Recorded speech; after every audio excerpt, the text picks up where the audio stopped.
Everyone, जय हिंद। Myself Riya. Today we start इस topic that is called conjunction. आज का जो टॉपिक है वो छोटा सा टॉपिक है, बहुत ज़्यादा इंटरेस्टिंग है, जो है हमारा कंजंक्शन।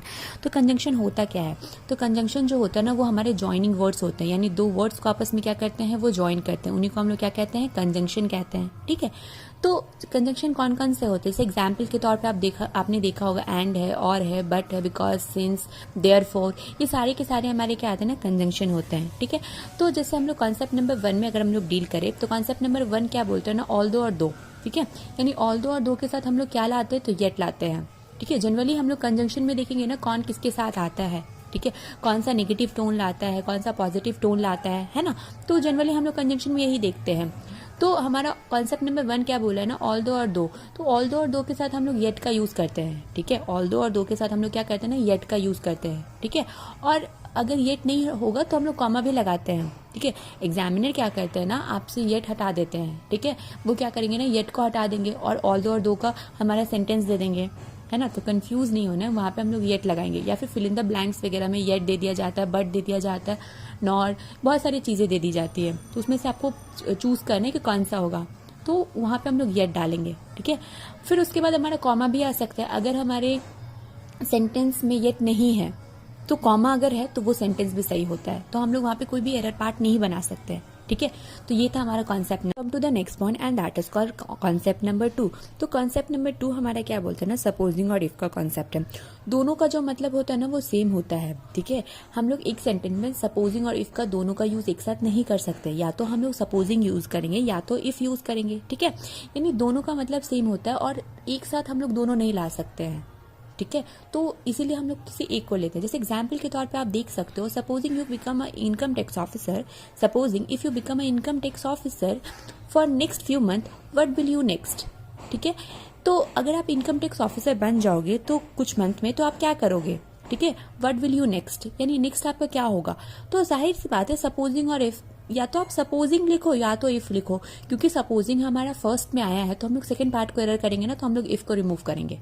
ठीक है, अगर वही हमारा इफ पहले रहता, सपोजिंग बाद में रहता, तो हम लोग सपोजिंग को रिमूव करते। कल करे सो आज कर, आज करे सो अब, पल में परलय होएगी, वीडियो लाइक करेगा।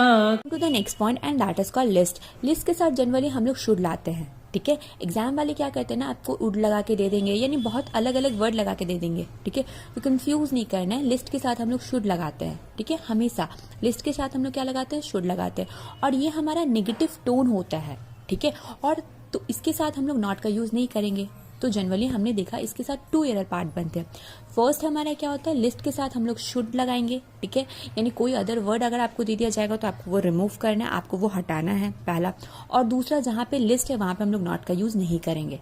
ठीक है, तो ये था हमारा concept. Come to the next point and that is called concept number 4। तो जनरली कॉन्सेप्ट नंबर 4 हमारा क्या बोलता है, तो कॉन्सेप्ट नंबर 4 क्या बोलता है ना, कि जहाँ पे हमारा इफ और वेदर, जनरली लास्ट वीडियो में मैंने आपको बताया था कि इफ और वेदर का यूज हम लोग कब कब करते हैं। तो इफ और वेदर का यूज हम लोग ना, जहाँ पे हमारा कंडीशनल सेंटेंस रहता है, इमेजिनरी फिगर रहती है, या फिर इमेजिनरी थॉट रहता है, या सेंटेंस रहते हैं, तो हम लोग वहाँ पे इफ और वेदर का यूज करते हैं। ठीक है, कंडीशनल वाले सेंटेंस में।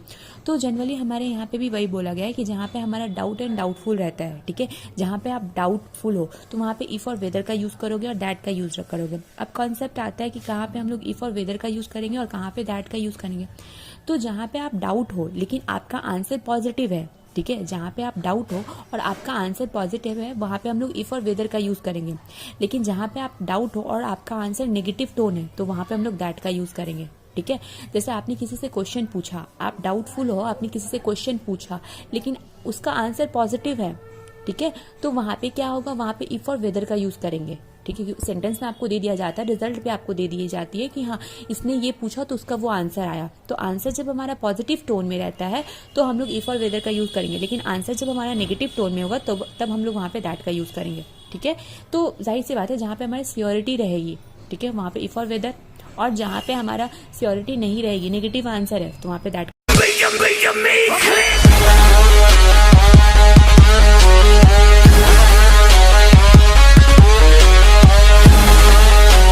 Next point and that is called rule number 5। Rule number 5 क्या बोला गया ना, क्या बिकॉज, सिंस, एज जो होता है ना वहाँ पे हम लोग नॉट यूज करते हैं, ठीक है, उसकी जगह पे हम लोग एट, सो, देयरफॉर, दस भी यूज कर सकते हैं, ठीक है।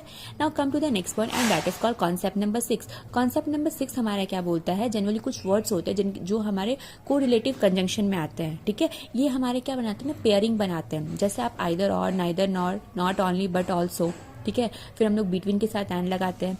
तो जनरली क्या बोला गया ना कि कुछ वर्ड जो होते हैं ना जो हमारे पेयरिंग में ही आते हैं, अगर वो पेयर में नहीं आएंगे ना तो वो हमारा क्या हो जाता है, सेंटेंस गलत हो जाता है, ठीक है। जैसे आइदर के साथ अगर आपको नॉर दिख जाता है तो वो नॉर आप हटाओ, ठीक है, आप वहां पे क्या करो, नॉर हटाओ, ठीक है। नाइदर के साथ अगर आपको और दिख जाता है तो आप वहां पे और हटाओ, ठीक है। लेकिन फर्क पड़ता है कि हमारा सेंटेंस किस टाइप का है। आइदर आप कब यूज करते हो, नाइदर आप कब यूज करते हो, ठीक है। तो हमारा सेंटेंस किस टाइप का है उसके अकॉर्डिंग आपको रिमूव करना है, ठीक है। तो आपको बस याद रखना, आइदर के साथ और, नाइदर के साथ नॉर, नॉट ओनली के साथ बट ऑल्सो, और बोथ के साथ एंड, ठीक है। तो ये हमारे क्या होता है, कोरिलेटिव कंजंक्शन होते हैं, ठीक है, और ये हमारे पेयरिंग में ही आते हैं। तो the next point and that is called rule number 7। Rule number 7 हमारा क्या बोलता है, तो रूल नंबर 7 में बोला गया है सेल्डम। तो सेल्डम के साथ अगर हमारा और रहता है तो हम लोग नेवर का यूज करेंगे। अगर सेल्डम के साथ इफ है तो हम लोग एवर का यूज करेंगे। बिटवीन के साथ हम लोग एंड का यूज करते हैं। फ्रॉम के साथ हम लोग टू का यूज करते हैं। नो सूनर के साथ हम लोग देन का यूज करते हैं। Got it. Now come to the next point and that is called summarize. अब हम लोग क्या करेंगे ना, वन बाय वन करके समराइज करेंगे। तो सबसे पहले आता है ऑल दो और दो। जनरली हमने अभी बताया था आपको कि ऑल दो और दो के साथ हम लोग येट का यूज करेंगे या तो कॉमा का यूज करेंगे। अगर सेंटेंस में येट और कॉमा दोनों दिया गया है, ठीक है, तो भी वो गलत है, यानी एक को रिमूव करना है, ठीक है। या तो हमारा येट रहेगा या तो हमारा कॉमा रहेगा, ठीक है। अगर दोनों में से कोई एक है ना, दोनों में से कोई एक है तो हम लोग वो चीज को राइट करते हैं, यानी उसमें हम लोग एरर पार्ट नहीं लगाएंगे, ठीक है। कहाँ पे, जहाँ पे ऑल दो और दो के साथ, ठीक है। फिर उसके बाद नो सूनर के साथ हम लोग दैन का यूज करते हैं, ठीक है। नो सूनर के साथ जनरली हम लोग दैन का यूज करते हैं। हार्डली रियरली के साथ हम लोग वेन का यूज करते हैं। हार्डली रियरली के साथ हमारा एक कॉन्सेप्ट और आ जाता है। हार्डली रियरली क्या होती है ना, अपने साथ इन्वर्जन लाती है, ठीक है। जनरली अगर आप सेंटेंस का स्ट्रक्चर्स अगर आप देखोगे तो उनके साथ क्या होता है ना, सब्जेक्ट वर्ब उसके बाद ऑब्जेक्ट आता है। तो जहाँ पे हमारा इन्वर्जन आता है तो वहाँ पे हम लोग वर्ब को पहले डालते हैं, ठीक है। यानी हार्डली, रियरली, स्कार्सली, सेल्डम, ये सब क्या करते हैं ना, ये सब हम अपने साथ इन्वर्जन लेके आते हैं और इन्वर्जन में हम लोग वर्ब को पहले डालते हैं, फिर हम लोग सब्जेक्ट डालते हैं, ठीक है। फिर उसके बाद एज के साथ एज डालेंगे, सो के साथ एज डालेंगे, ठीक है। लिस्ट के साथ शुड डालेंगे और ये हमारा नेगेटिव टोन होता है और इसके साथ हम लोग नॉट का यूज नहीं करते हैं, ठीक है। TOO, टू के साथ हम लोग टू डालेंगे। सो के साथ हम लोग दैट डालते हैं। बिटवीन के साथ हम लोग एंड डालते हैं। फ्रॉम के साथ टू डालते हैं। एल्स के साथ बट डालते हैं। नो अदर, रेदर के साथ हम लोग देन डालते हैं। सच के साथ दैट डालते हैं। वेदर के साथ और डालते हैं। द सीन के साथ दैट डालते हैं। बोथ के साथ एंड डालते हैं। नॉट ओनली के साथ बट ऑल्सो डालते हैं, ठीक है। तो जनरली एग्जाम्स में ये आते हैं, कंजंक्शन के एरर आते हैं और आपको दे दिया जाता है कि कौन से पार्ट